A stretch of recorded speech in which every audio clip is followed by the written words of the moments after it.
You're in Braves country.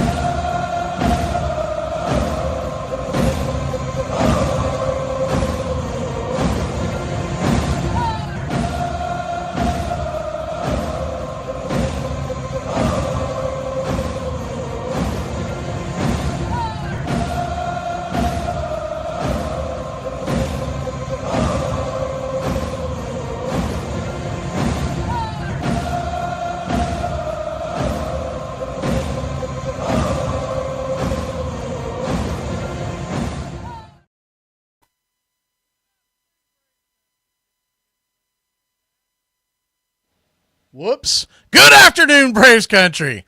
Good to see everybody in the chat. Let's try that again. I was doing a lot of editing the last couple of days, so I had my mic potted down, but we are back and ready to rock and roll. And I hope y'all had a great Christmas, a great New Year's. Happy New Year's from us here in Braves country, and we're ready for a new season, and hopefully we've got some good stuff coming on the way. Now, the biggest thing that I'm going to throw out there to you is let's go ahead and hit the smoke them if you got them. Read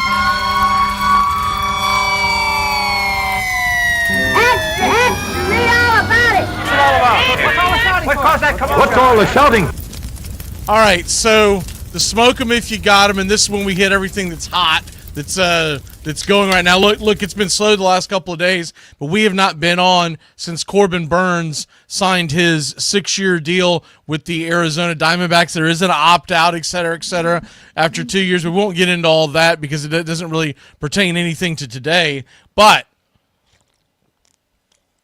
even with all that being said, we are at a crossroads here, if you're a Braves fan, because we haven't done a whole hell of a lot, and most of the major players are off the board.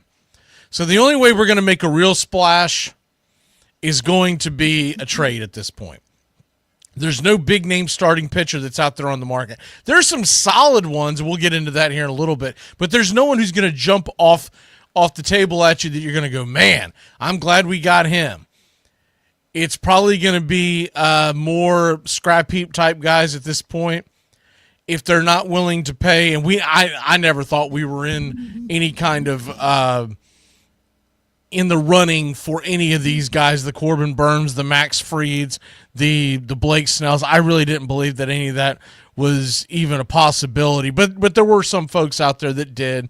There's some people out there that were hoping that, basically hoping against hope, that the Braves would do something unbrave-like, and that is spend a lot of money. We know they don't do that in the offseason. If you missed it, a couple other things that have happened here recently. Dodgers have signed Korean infielder Hae-Sung Kim. It's not to be confused with the guy that played for the with the San Diego Padres, but it's very similar spelling. It's high as opposed to H-U-N, so it's H-Y-E. But anyways, he signs a 3-year deal. He's probably going to be a guy that does what the Dodgers love to do, and that is do a lot of platooning, a lot of mixing and matching in lineups. He's a left-handed hitter, but is known for his defensive standout. He did hit 326 and added, 30 steals in the KBO last year.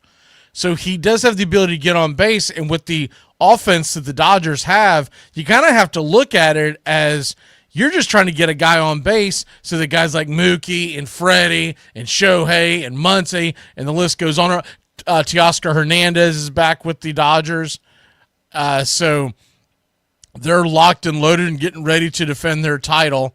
And we're going to basically look at this as Atlanta's still got a really damn good team. First of all, so for Braves fans who are freaking out because we haven't done anything big yet, I wouldn't do that yet. I really wouldn't. I wouldn't freak out because they've got a really damn good team. We are hoping that we get Strider and Acuna back earlier, but I'm not going to bet on it. I'm going to say that most likely what's going to happen is we're going to get Acuna at the earliest sometime in May. And I would say Strider somewhere in that same type of time frame, maybe even in June. Which means we're still looking for at least one veteran to come in and spell innings, if nothing else, for the first few months of the season. But we know how this goes. We know how the injuries go with pitchers, and we know that if nothing else, we know what's going to happen. There's going to be attrition. There's going to be guys who get banged up. There's going to be guys that go to the IL. We're going to have guys that don't work out, ones that we are hoping are going to do all these magical things when we put them in the rotation, and they end up not panning out. So we know all of that.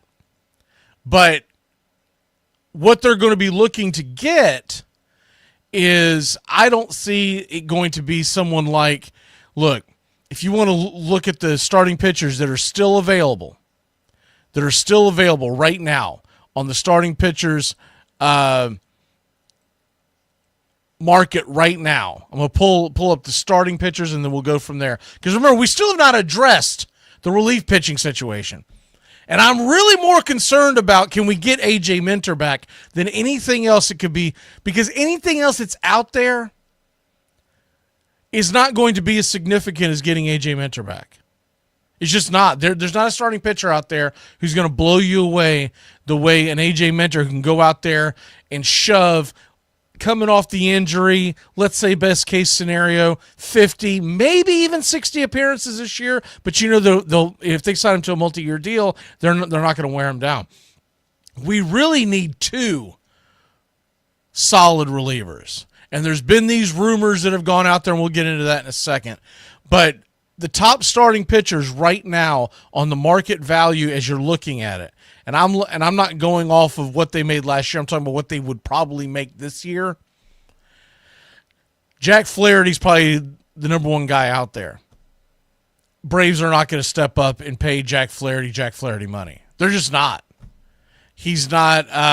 First of all, he's been really up and down in his career. That's number one. Second of all, he is 29 years old, so he's going to be looking for a 5-6 year deal. We know the Braves aren't going to do it. And though he would be cheaper than Max Fried, I don't see, unless for some reason he's got an ice-cold reception out there on the market and he wants a prove-it deal, and he goes out there and gives the Braves a 1-year prove-it deal. But once again, we saw that we're not in the market for that, because I believe if we were, we would have went very, very strong on Walker Buehler. We didn't do that. We let Walker Buehler go to Boston for a 1-year, $21.5 million deal, just over what the asking price is for the protected players. So when we're looking at that, we're in trouble as far as not having another, because if you look at the starting lineup right now, the starting rotation, right now, you know you got Max Fried, you know you've got Schwellenbach, and those are the top two guys in the rotation until Strider comes back. Now, when Strider comes back, it's a much deeper rotation. But it doesn't appear like Charlie Morton's coming back. If he is, man, are they really playing hardball with him? Because I would have thought that he would be back by now if he was coming back. I was hoping he was coming back on a 1-year. If Walker Buehler made 21, I was hoping he'd come back on a 10, right? A guy that we know that can eat innings, but that's about it. He's not going to. We're not looking at him in October to be one of the starting pitchers, more of a long reliever, unless you have injuries. With all that being said, there's a possibility he could still come back to Atlanta, but on a cheaper deal. Maybe they're trying to get him for $8 million. Maybe they're trying to get him for even lower than that. I don't think he comes back for lower than $8 million, just because. Now, one thing about Charlie is I don't believe he wants to go very far. So if he doesn't go to Atlanta, if he doesn't go to Tampa, and for those of y'all who don't know, he lives in Florida, I don't think you're going to see him go to like out there on the West Coast or up there in the Northeast. I think he would want to be somewhere that isn't terribly long flight back home when he has a chance to spend time with his family. Ideally, he wants to be a Brave and then a Ray, but the Rays don't look like that they're spending money. The Marlins damn sure don't look like they're spending money. They're throwing everybody overboard. And we're looking at a situation where if he comes back to Atlanta, I think 10 is the tops. And if you can get him for let's say a $10 million, I'll take that all day long, because you're talking about a guy who's going to have a presence in the clubhouse. I also think if he does that, Jesse Chavez will come back on a minimum deal. You would get two guys that can eat innings for about $11 million. Considering what these other guys are getting paid nowadays, you'd almost just say, you know what, we'll do that, and then we'll see if we can spend a little more money at the end. Because I do believe that they're clipping coupons and pinching pennies right now because they want to have the ability to go get people in July at the trading deadline. We've never really seen that. Since Anthopoulos has been there, he has always made his moves in December, January, November, but he never really has a big splashy move that he makes at the deadline. One of the biggest splashiest moves that he's made since he's been here, I'm talking about from a money standpoint, was bringing in Jorge Soler last year. Well, they've already dumped his contract. See if there's any comments here or questions as we go along here. See, I think everyone's just saying hi to each other. If anyone's got any, no, John, it wasn't the kid from the Padres.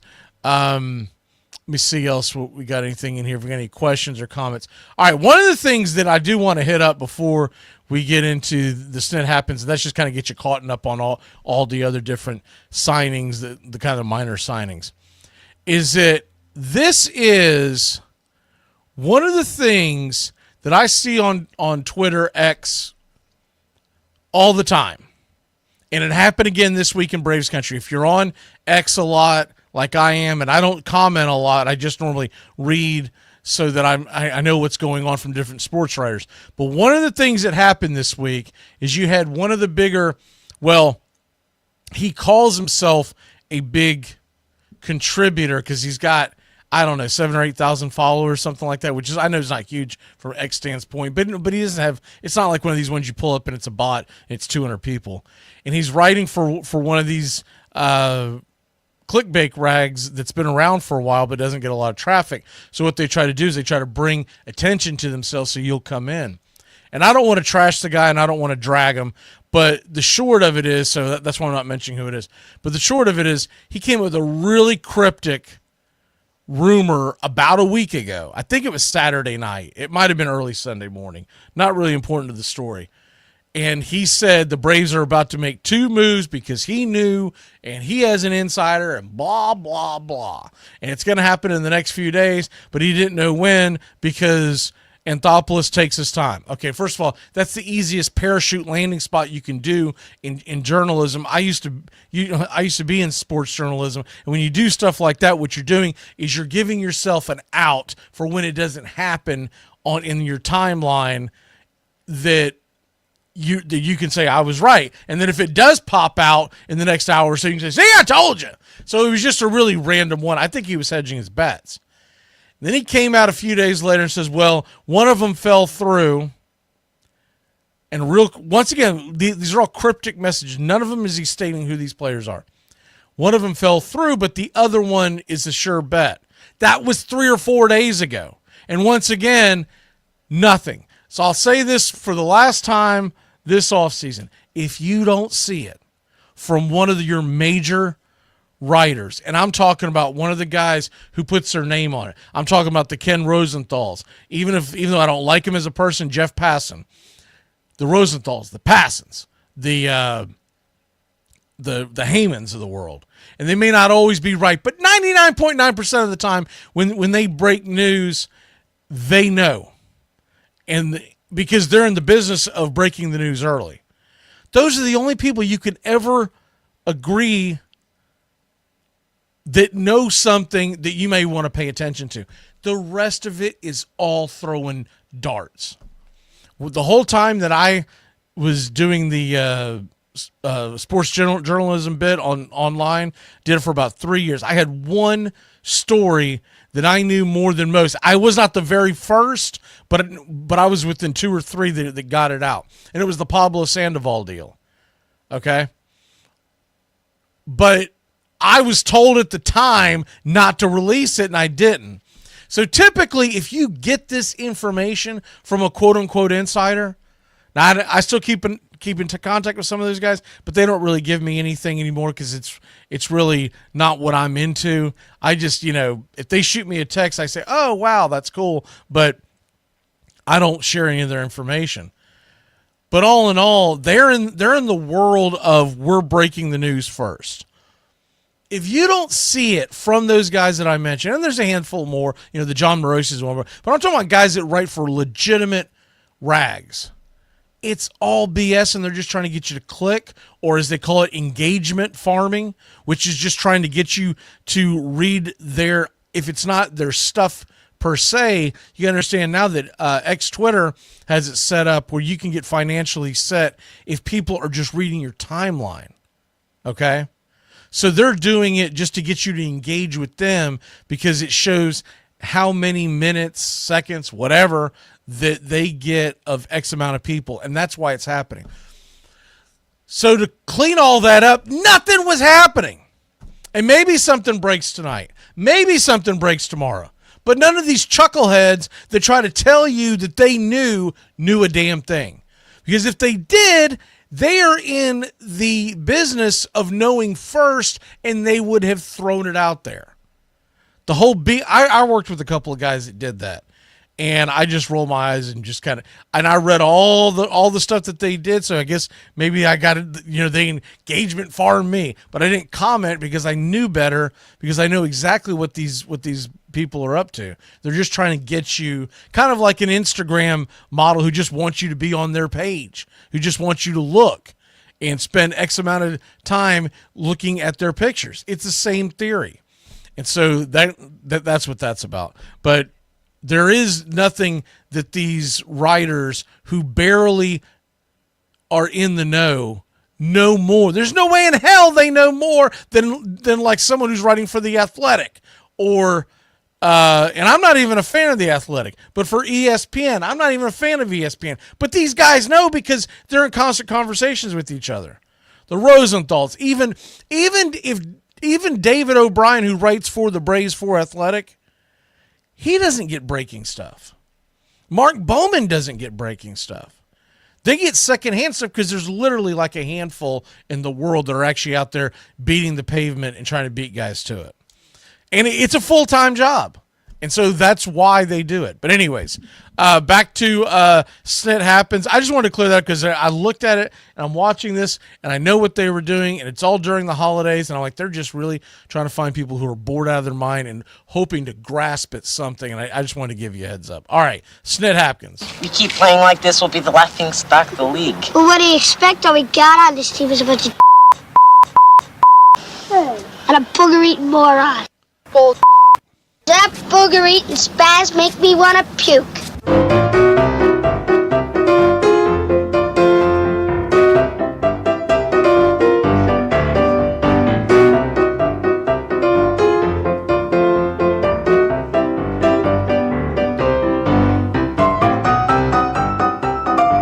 All right. Yeah, John, I said, I see your comment about Sandoval. Funny thing was, I was doing a show at the time that was being broadcasted quite a bit in the Boston area, so it became a big thing at the time. I mean, this is years ago, y'all. But a buddy of mine that was on that show still texts me routinely, cursing about Patrick Sandoval, because if y'all remember, Pablo Sandoval, if you remember, he was really good coming out of the Giants, and then he went to the Red Sox, and he was always kind of a chunky guy, but he gained a few more pounds, and he fell flat. I still think to this day it hurt his career leaving the Giants organization because he was set up in the perfect spot where the expectations were very low. Because if you remember that was a pitching and defense first team. He went to Boston, and they expect him to slam the ball over the green monster or around Pesky's pole every 2 minutes, and it wasn't happening. All right. These are the minor moves. There was one move that I will say that I was a little I had a little bit of interest in for the Braves, just because it would have been a good number 5 pitcher, and at the price that he got, Trevor Williams goes back to the Washington Nationals, 2 years, $14 million. And the reason why I really liked him as a free agent, I knew he was going to be cheap. I didn't even think he was going to be this cheap. I was thinking he was going to come in at around 2 years, 8 to 10. And he came at 7 apiece, so you can't beat that. He's got decent numbers, and the thing about Trevor Williams, he's never batted an eye if you decided to put him back into the bullpen. And so he's a guy that's got pretty good stuff, but usually that third time through the lineup, he gets knocked around, which is why he doesn't get the big numbers. I would have loved to have seen the Braves sign him and let him have a true competition with him and Grant Holmes at spring training, and whoever loses goes to the bullpen. But anyways, he's gone. It was one of those wish in one hand, you know what in the other. Ben Heller signs a minor league deal with the Cubs, kind of a minor deal. At one point, he was a pretty big prospect. The White Sox signed Josh Rojas, utility. We talked about the Dodgers getting Kim. It's the kid coming from the KBO. It is not, once again, the kid that has been with the Padres the last several years. He's still out there on the market. And then the other thing is, obviously, we did the Corbin Burns thing. Man, I'll tell you what, I'm really surprised that that was the Corbin Burns landing spot. I think some of it had to do with the taxes in Arizona compared to California, because the Giants really wanted him, and the Giants continue. This is 3 seasons in a row where the San Francisco Giants, who have got money, but they can't convince anybody to come to them. And I'm talking about the big fish. They'll get guys to sign, but I'm talking about, remember when Aaron Judge, who was from that area, he turned them down last minute, went back to the Yankees. They were in on the Ohtani deal. They've been on a bunch of deals where they have thrown big money out in every single time, except for the Blake Snell. But remember, it was a 1-year opt-out, which he took. The Blake Snell was the only one that that the Giants were able to pull off. But really, I mean, they didn't get much out of him, because he was so terrible at the beginning. By the time he got cooking, which he was good at the end of the season, the Giants were out of the mix. I do think living in San Francisco has got something to do with why they keep falling short. If you're not familiar with, not only do they have a lot of issues, crime rate and everything like that, but also it's expensive as hell to live there. It's already expensive to live in California, but the taxes to live in the city of San Francisco are enormous as well. So I'm sure that has a lot to do with it, but it's amazing that they keep throwing these big numbers and cannot get anybody to come out there. They'll get guys that once they're there to re-sign, and they did get Matt Chapman, but he was second tier on the year that he came out there. So anyways, the guys that are still left out there, I want to go ahead and get into That's the Rumor, because there's a bunch of rumors out there, and we're going to have a little time to get into this. That's the rumor. You retired too? Not me. I'm in my prime. All right, let's talk about the rumors that are out there. And talked about these guys. We won't go over the Jack Flaherty thing again. I just don't think there's much of a chance. Remember something, Sean Manaea signed a deal to go back to the Mets as well. I don't think I touched on that yet. Here, listen to this. It's a 3-year, $75 million deal, but is it 7.78 or 7.73? Anyways, 7.7-ish a year is getting deferred on all 3 of those years without paying interest. How the hell are the Dodgers and the Mets getting everyone to agree to the deferred payments? Can the Braves take advantage of this loop? Because it's a loophole that's been around for a while. And though I don't like the loophole at all, because I feel like it sets up an unfair advantage to the big market teams. But even with that, can we get the Atlanta Braves to start taking advantage of some of this deferred money? Jeez Louise. And some of these older guys are more willing to do it, like the Sean Manaeas, because they see the end of their career down the road and they figure, when you're younger and you're wanting all that money because you got all these big plans you're going to blow your money on, but you get a veteran like a Manaea who's bounced around the league a little bit, feels like he finally found something. He doesn't know how many more big deals he's going to get.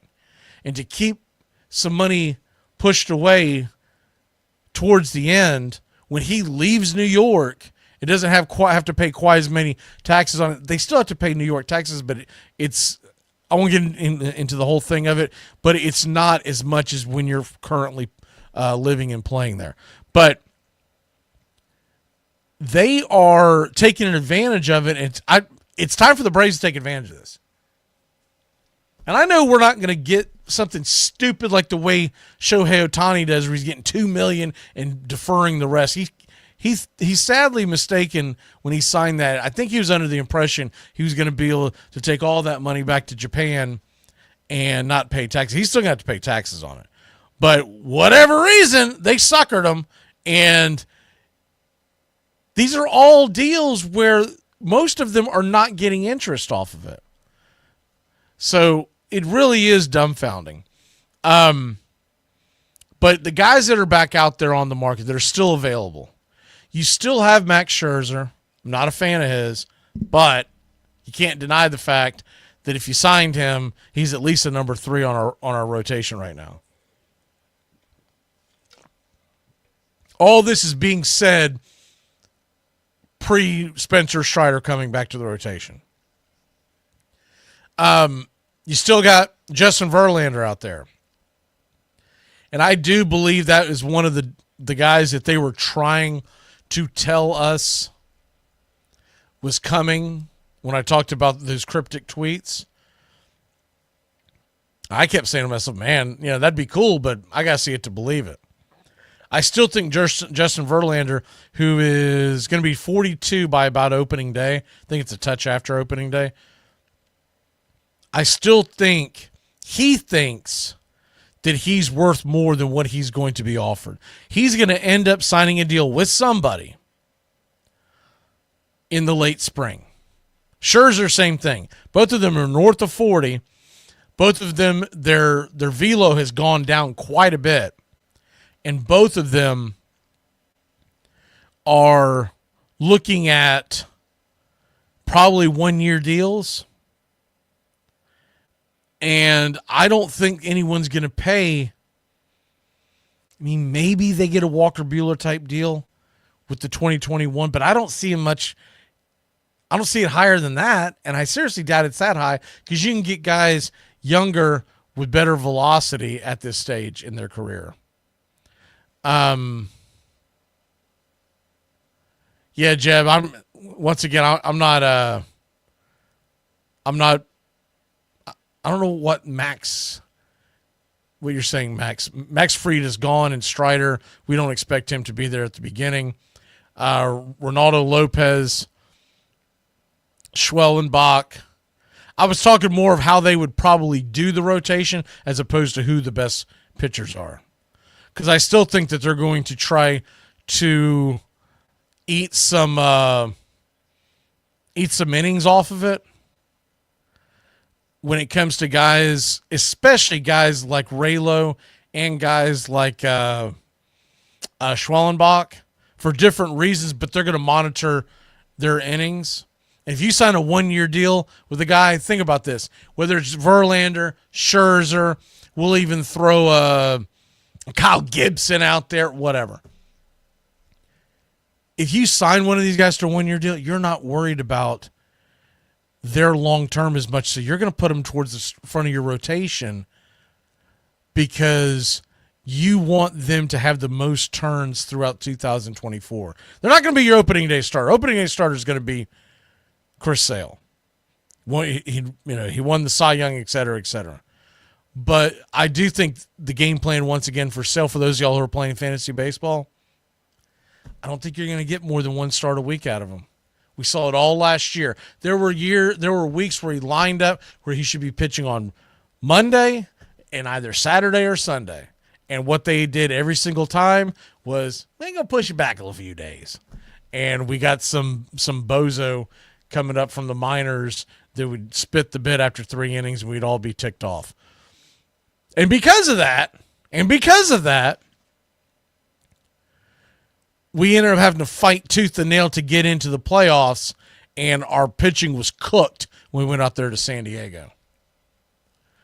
But Scherzer, Verlander, those are guys that you know can go out there and at least give you 5 solid innings. They're going to be pretty durable. And I would not say no to Verlander. I'm just not a Max Scherzer fan. But that's me being petty because of a couple of reasons. A, Nationals. B, Mets. C, and most importantly, number one with the bullet, he was the one leading the brigade during the lockout, and I just didn't like his style of leadership in that. But that's, look, if he comes and signs a 1-year deal with the Braves, I'll get over it. The other guys that are out there that are interesting, I have found it interesting that Jose Quintana has not gone back to the Mets yet. You can say what you want about Quintana, but he is an innings eater. And he's a guy, now the last time he signed a deal, it was a 3-year deal, 13 apiece. He's now going to be 36 years old. I think he's a guy you can get south of 10. And if you can get him south of 10, that is an innings eater. He's a ground ball pitcher, left-hander, sounds a lot like someone we know. He's just about 5 years older than Max Fried, and he's not as dominant as Max Fried. But Quintana, let's be honest, you set him out there, and he can go out there routinely and shove 5 or 6 innings, keep you in the game. And if the Braves offense goes back to where it was, that's all we're really looking for, because he's not a postseason pitcher. Here's your regular season innings eater. And we're going to need 1 or 2 of those guys. Other guys of interest like that you could see, and and some of these guys I think you can get much cheaper than what I'm mentioning. Guys like Andrew Heaney, he's going to be 34 mid-season, left-hander. Don't sleep on the fact that they do want to sign a left-hander. I do believe that if they bring in 2 veterans, one of them will be a left-hander. And Heaney is a guy that has gone in and out of the bullpen, so that could be an interesting one. Other guys, now these are dart throws, and then we're going to get into the bat situation. The dart throws are guys like Wade Miley, who's 38. So he's had a couple of good seasons recently, but he's going to be he is 38. Alex Wood, Georgia boy. A lot of people would love to see him come home. I get that, but he's been less than impressive. He's really more of a swingman out of your bullpen. Martin Perez. He's always been a solid guy, kind of like a poor man's Jose Quintana. I don't hate the idea of bringing someone like that in there. Cal Quantrill, what does he expect? He didn't have great numbers, but he was in Colorado. He was Colorado's best arm realistically. But he's going to be 30 years old just past opening day. What would he be willing? And this guy I keep going back to because he's a guy you can put in your bullpen, but he can make you spot starts. And the Braves really need a couple of those guys to get through a 162-game season. Colin Ray of Milwaukee has been a solid right-handed arm that comes out. When he gets his starts, he pitches pretty well. Once again, you don't put him out there past about 5 innings or so. Every once in a while, you'll get a quality start, but usually 5 innings is his max. But he's a guy that when everybody comes back healthy, you can put him in the bullpen, and he's a pretty good solid piece out of the bullpen. A couple other ones I'll mention, and then we'll go to the hitters. John Means, to me, seems like the left-hander that the Braves could take a dart throw on, bring in at a cheap rate. He's coming off a major injury a couple of seasons ago. So last year wasn't a full year for him. He's 32 he'll be 32 mid-season. He's a lefty, not overpowering stuff, and he would be a cheaper version of what Jose Quintana would be. The guy that I like the most on any of these lists, just because of the bang for the buck that I think you're going to be able to get out of would be Spencer Turnbull. Spencer Turnbull, every time they let him start in Philadelphia, he was phenomenal. They kept putting him back into the bullpen because of a couple other guys who wanted to get in the rotation. Turnbull was phenomenal in the rotation last year when given an opportunity. But the Phillies have some young guys that are coming up that they're expecting to produce this year, guys like Andrew Painter and whatnot. And so with all that being said, we're talking about a guy that he's 32. He's not going to be getting a ton of money thrown his way. But, man, when he's on, he has been very, very phenomenal. And he never complained about getting put back in the bullpen. So if it doesn't work out, you can put him in the bullpen. He's not a back of the bullpen guy, but he is a guy that you could see middle relief. Rich Hill's another interesting one. He pitched phenomenally over in Japan this offseason, but he's going to be 45 years old. He says he's coming back. I don't think it comes to Atlanta, but I could see him going back to Boston. All right. I still think they're going to try to piece something together with the shortstop, but I think it's going to be a trade, and don't say Bichette because it's not happening. If you've listened to the podcast that I've listened to and the interviews from the front office of the Toronto Blue Jays, they just simply don't have any interest in trading Bichette. They believe last year was a one-off. All these rumors came out that they wanted to trade him to a man. I'm talking about everyone that I've heard interview in that front office. They all said that was horse crap. Absolute horse crap. Yeah, John. Yeah, Turnbull's ERA and WHIP were really good. I'm a little surprised he hasn't gotten more bites yet, but we'll see what happens with that. I would be excited. That would be one of the lower tier people that would get signed that wouldn't be flashing on your screen on the bottom line.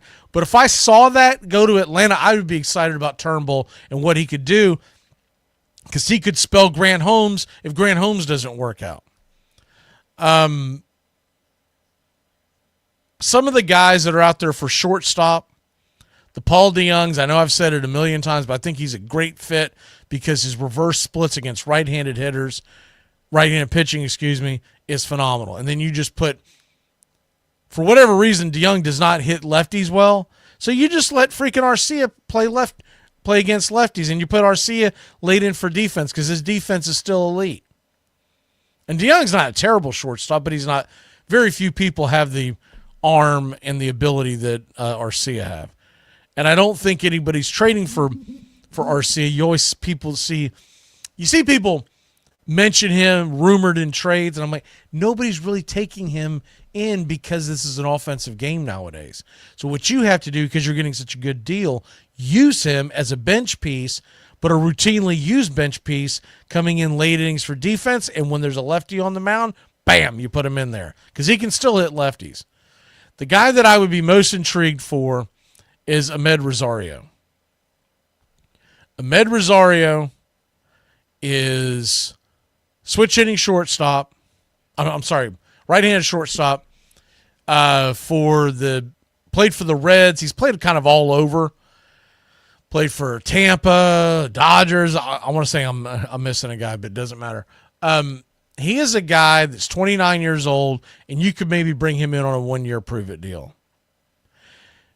The other guy that, and I don't think there's any way Kike Hernandez is not going back to the Dodgers, so he's at the top of the board right now on the free agent shortstops. I just think he's perfectly content with not playing every day and having his role what it is in L.A. and have a chance to win another ring.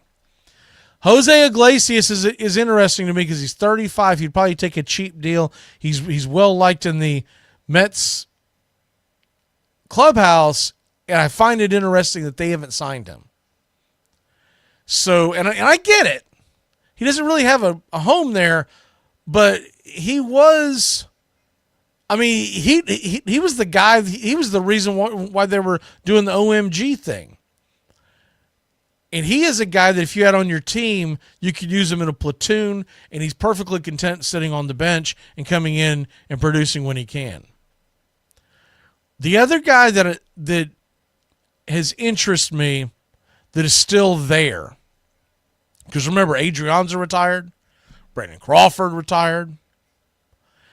Tim Anderson is just not even worth mentioning. But the only other guy that's out there that would be an interesting piece coming off your bench would be Garrett Hampson. And the reason why he would be an interesting piece is because he can play all over, and he is fast as lightning. He's a great base runner, and you could use him in that role. But other than that, there's not a lot out there from the shortstop perspective. So with all that being said, we'll move real quick to the outfielders, and then we got to jam out of here. Of course, the main one that everyone keeps bringing up is Anthony Santander, but he's got a qualifying offer. And his 44 home runs last year, I don't think he does that again the rest of his career. But he wants to get paid like he is. So I don't think we're in the market for him, is what I'm trying to get at. The only other guys that are out there, you got guys that you could put in there like a Jesse Winker, but he's a lefty. You've already got Jared Kelenic. Do you want two lefties out there platooning? If you're looking for a right-hander, Adam Duvall's done. Tommy Pham has always been a problem in every clubhouse. I seriously doubt the Braves bring him in. You could get a cheaper guy off the market, a guy who's good with defense and base running, a guy like a Harrison Bader. You could go for a guy like Mark Kanya, but once again, I mean, he's a perfect situation for a platoon, just go in there against left-handed pitching, but none of these guys that are still out here on the market are going to wow you. Alex Verdugo, but he's another lefty. So I do believe they're looking for a right-handed bat, and they may bring in a left-handed bat because when Acuna comes in and he's healthy, you could see them bringing someone in on the other end. But hell, I'd rather take a shot at someone like a Connor Joe who can play in the infield and in the outfield and is a reliable stick, and he's probably going to be round league minimum. But there's not a lot out there on the trash heap. Yeah, when you only have to scroll about 10 to 15 names down, and guys like Kevin Pillar and Randall Grichuk are popping up. So